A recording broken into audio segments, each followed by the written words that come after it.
Hi everyone, welcome back. In this video, I'm going to cover types of AMIs available.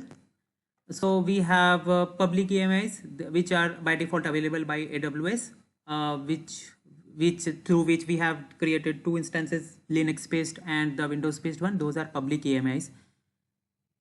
So it is shared with all AWS users, and of course it will include the popular software stack operating systems, different Linux, Windows, Ubuntu, etc. etc. Private AMIs will be created by individual AWS users. So for example, I will create my own private AMI which I am going to use for various use cases. So those are private AMIs, and of course they will be used internally for various purpose within my for my own business use case or for my project use case. I will create those AMIs, and until less I share those AMIs with other account holders, etc., those won't be accessible by other users. Yeah, that makes sense.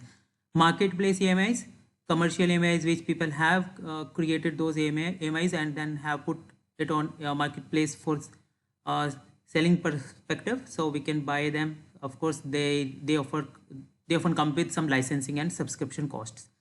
Custom AMIs, again kind of private AMIs created for existing instance by users, and we can customize an instance and then create an AMI from it to replicate the configuration easily. So we can say private AMIs or custom AMIs are kind of same, because custom AMIs are also private AMIs are also custom AMIs.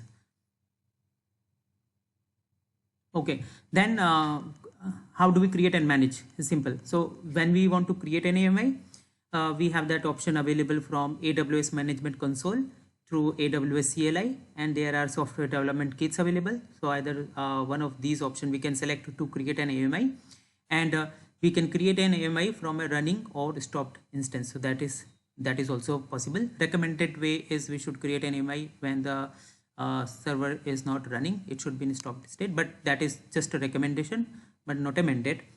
Then to manage an AMI, it can be versioned to keep track of changes, and we can maintain multiple versions of an AMI. So for example, I will create multiple versions for different time stamp, and then I have a test configuration. I can create that different test configuration. I can validate which one is fine. I mean, it is just a use case. When an AMI is no longer needed, it can be deregistered also to remove it from the list of available AMIs. When we want to create another EC2 instance, it won't even come into that list if we deregister it. And we can modify the permissions of an AMI to control who can use it or share it with another AWS account or make it public. And these are the different use cases of AMI. So for example, we can use it for scaling perspective, quickly spin up multiple instances with identical configurations to handle increased load. Yeah, so consider a scenario where I am having I have set up this auto scaling feature on my, and auto scaling, that feature I have already discussed in my previous video. So I want to enable auto scaling, and how it should work. If more users are coming to your system, using AMI, another EC2 instance should be created with same configuration, same setup, and then it should also balance the load whatever we are getting from the application. So that is one use case. Disaster recovery, of course.